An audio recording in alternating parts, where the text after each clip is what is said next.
Welcome back. ఇక హిందూపురం మున్సిపాలిటీని TDP కైవసం చేసుకుంది. చైర్మన్గా టీడీపీ అభ్యర్థి రమేష్ కుమార్ ఎన్నికయ్యారు.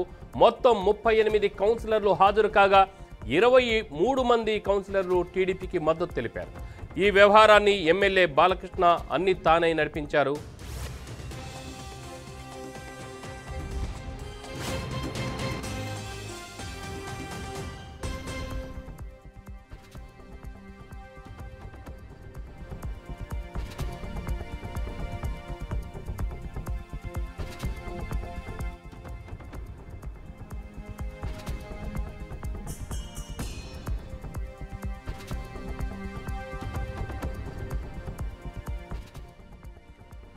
బ్రేకింగ్ న్యూస్ చూస్తున్నాం.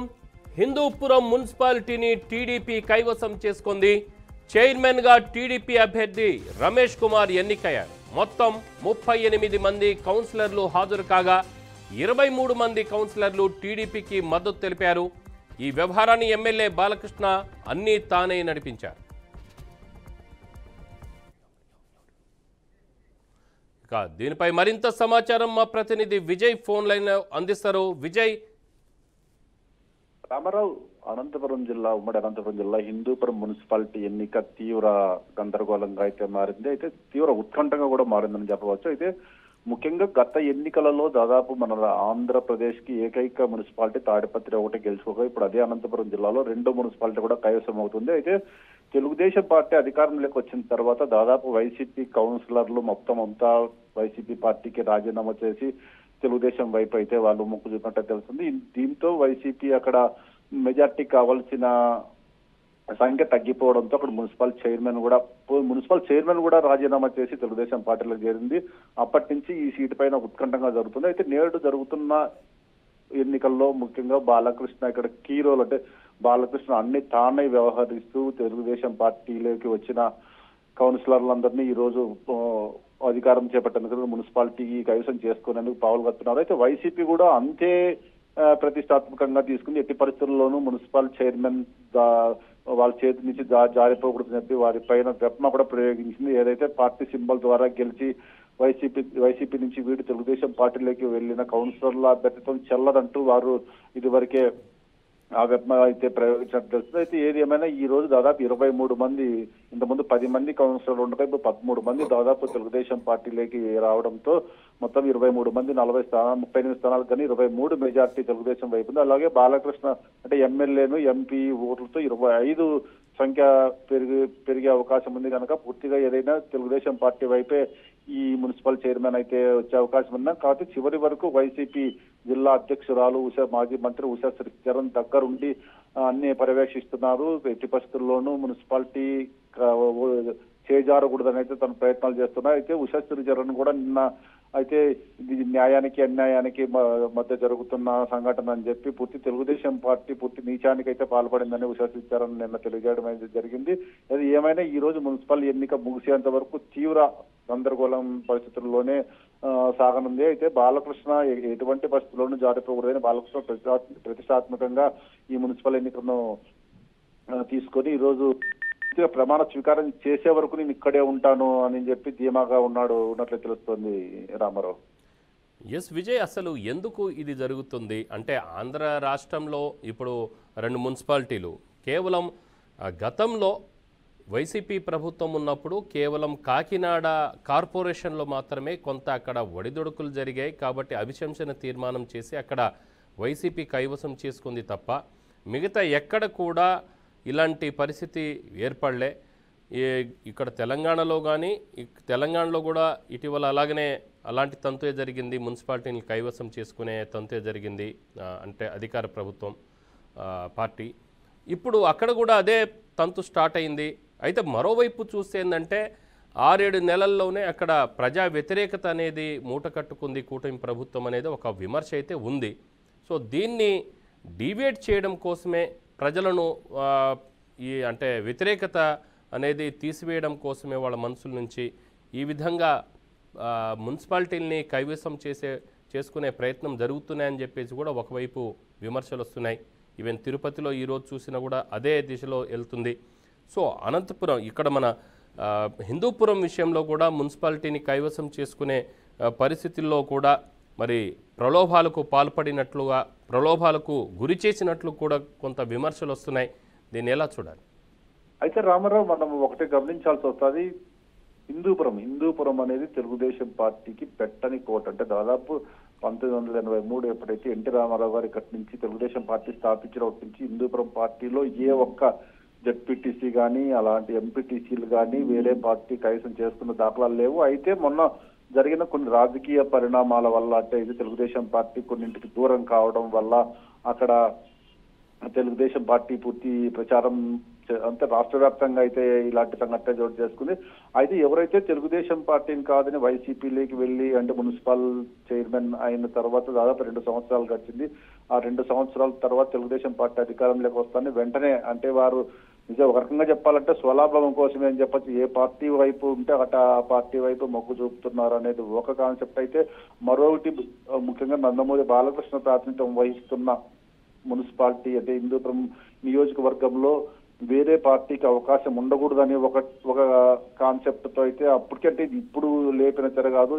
ఎన్నికలు ముగిసిన నెల రోజులకే ఇది రాజీనామా అంటే అక్కడున్న మున్సిపల్ చైర్మన్ ఇంద్రజ రాజీనామా చేయడము ఇలాంటి పరిణామాలు చోటు చేసుకున్నాయి. అయితే ఒక జీవో అయితే ప్రభుత్వం జీవో కారణంగానే ఇన్ని రోజులు అయితే ఆగిందని చెప్పొచ్చు. అయితే మీరు అన్నట్టుగానే ఇక్కడ కొంచెం వ్యతిరేకత హిందూపురం ఒకటే కాదు అన్ని చోట్ల అంటే కూటమి 3 పార్టీలు కలిసి కూటమి ఉన్నందున ఒక పార్టీని చూస్తే ఒక పార్టీ నాయకులకు తన పడకపోవడం వల్ల ఒకరికొకరు ప్రచారం చేసుకుంటున్నారనే వినికిడి ఉంది తప్పిస్తే ప్రభుత్వం అభివృద్ధి పదంలో అయితే పూర్తిగా మనం నడుస్తుందని చెప్పచ్చు. అయితే పింఛన్ల కార్యక్రమంలో కావచ్చు ఇంకా వేరేగా కావచ్చు అందరూ తీసుకెళ్తున్నారని చెప్పవచ్చు.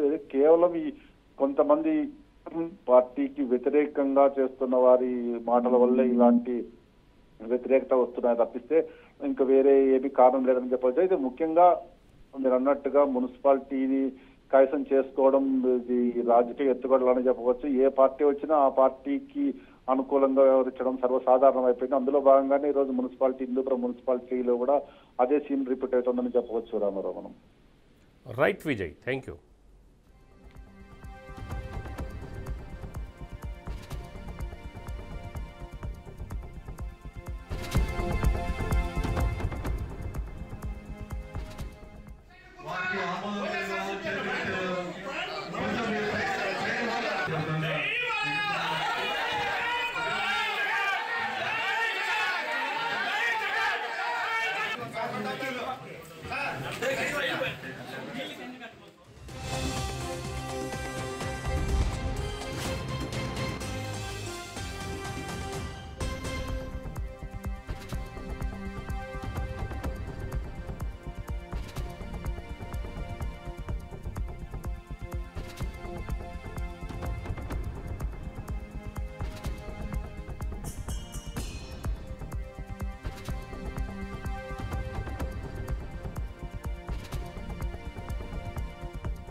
మరో బ్రేకింగ్ న్యూస్ చూస్తున్నాం.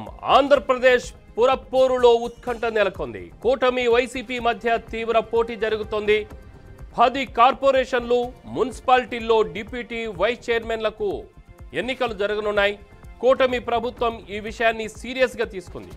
వైసీపీ తన ప్రాబల్యాన్ని కాపాడుకోవాలన్న లక్ష్యంతో ముందుకు పోతోంది. తిరుపతి, నెల్లూరు,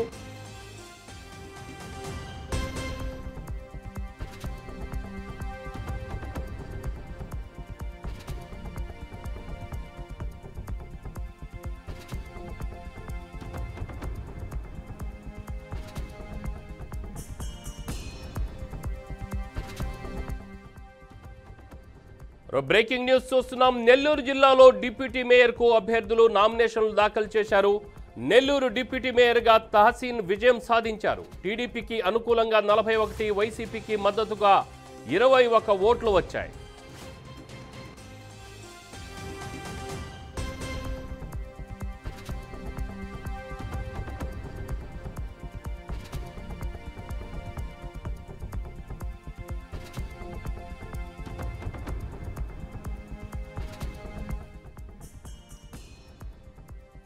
నెల్లూరు జిల్లాలో డిప్యూటీ మేయర్కు అభ్యర్థులు నామినేషన్లు దాఖలు చేశారు.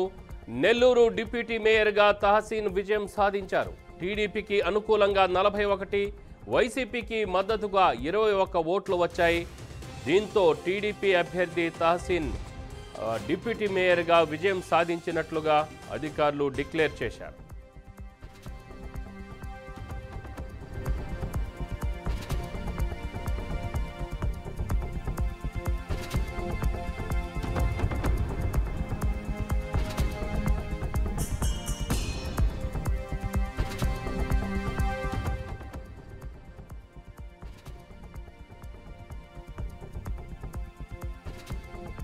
బ్రేకింగ్ న్యూస్ చూస్తున్నాం. నెల్లూరు జిల్లాలో డిప్యూటీ మేయర్కు నెల్లూరు నగర